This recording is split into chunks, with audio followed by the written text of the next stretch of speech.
тамошобинони азиз, инҷо мазори хоҷа шоҳ зоир аст. ҳозир мо дохилаш медароем, лекин пеш аз оне ки дохилаш дароем, инҷо амак дар борае ки таърихи хосаи ин мазор аз нигоҳи худашон, ин таърихи хело кӯҳан зиёд дорад, вале мо мехоҳем ки амак аз ҳамин соли чанд дар доираи ҳамин мазор худашон маълумот доранд, ба мо маълумот диҳанд. хуб амак این مزار از سال که من میدونم به آبای خودم خطه سالهای 45 سال پیش از این همین مزار یک سطح ولی دیگر داشت، نمود دیگر. амак ҳозир як дақиқа мебахшед, годраждени худатон чанд? 47 خب зинача ин солҳои 55 ма 54 55 همیشه همون نموده و اولش یک مایک ایوانچه بود، خانه‌چه بود. آدما می اومدن زیارت میکردن، در اومدن همون مقبره زیارت میکردن، کباب میکردن. بعد دسته میبرن دور که نماز همون بای خونده زیارت اهل قبور، بعد بر اومدن رفت. الان بعد چند سالی بعد این اگه 20 سال پیش و 15 سال پیشتر از این بعد همین مزار مردم با همین طریق حشر و طریق دست جمعی به همین نمود بازسازی کردن. بازسازی کردن. سلامت باشید امک. شما سال 55 گفتید که در داخل این همین خیل بودن. برادر عزیز اینجا من اینجا آشخانه هست. مال نیاتوس باکی همین اکو بند نکنم. این بود یا این خودتون ساخته؟ نه خودم ساخته. اینا خودتون ساخته. اینا مردم ساخته نه؟ این مردم ساخته. اینا مردم ساخته. ما امکانیت داخل در اومدن داریم. بسم الله الرحمن الرحیم. میگن که یاران خدا خدا نباشند لیکن زی خدا جدا نباشند. خداوند گذشتگان همین منزل و مکان غریقه رحمت کند. این راهی در اومدش همین باشد اما بسم الله الرحمن. گذارید امک شما پیش. بسم الله الرحمن الرحیم. یا الله مهربان. من همینجا من گفتم که یک ایوانی مایدک بود، الان در بچه همون در بچه اینو بازسازی نکردن، همون تا حاضره همون در ایستادن. این مردم گفتن که اینو یکم کار نمیکنه، چون که اینا کندن از آن پوشیدن اینو شوست بده. تاریخش گم میشه. تاریخش گم میشه. درست است. همون مقبره در درون. بسم الله الرحمن الرحیم. جای زیارتگاه مردم مقبره.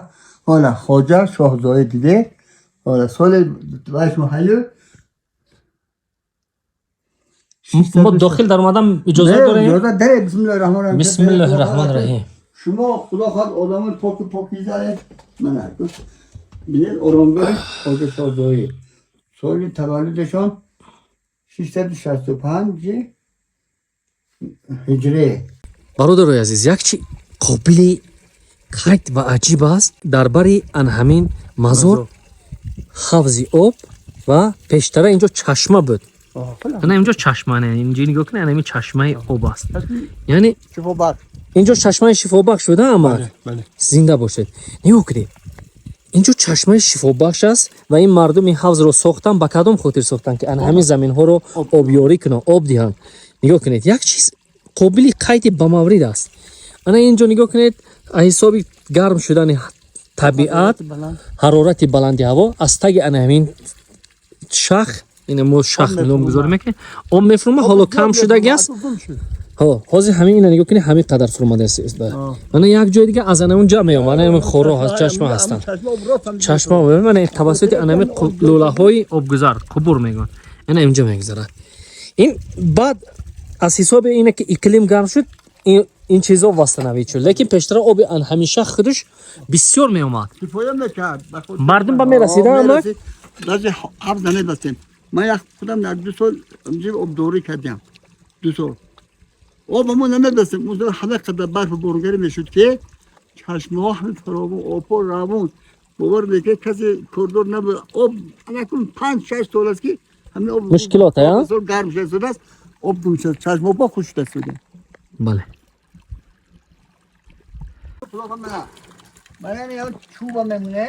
شکلی بستنی پیش آب در حوض همین فرمانده همه که محکم بشه دسته کم تنخواب میبریم برسیم محکم بشه سر رو میکنیم زمین آب دادن آب داد برش همچه بهترین. کم این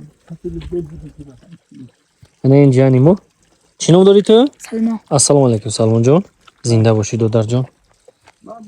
من معلم جون من همین این خبرتونی همین زودگاه همین دهی غزی بالا از غزی پایینم مردم همین جمعه برادن گول کرد خیلی اینا غزی بالا بوده که سبدا من در همین جا بی کلونی من بی خودم نای خودم در همین خوک شده یک شب سرچم همین تاور شد 3 روزه همین جا و قبل کرده من همین در همین گوشی و خبرستون همین بای محمود ساکن همین دهه بسیار مردک معتبر بودن سال گذشته و تشبت همون مردک ما همون دست جمعونه همین تویکا شنوندیم سیوش کشیدیم سنتوروچه محکم کردیم بسیار باید نقش شد زنده باشید.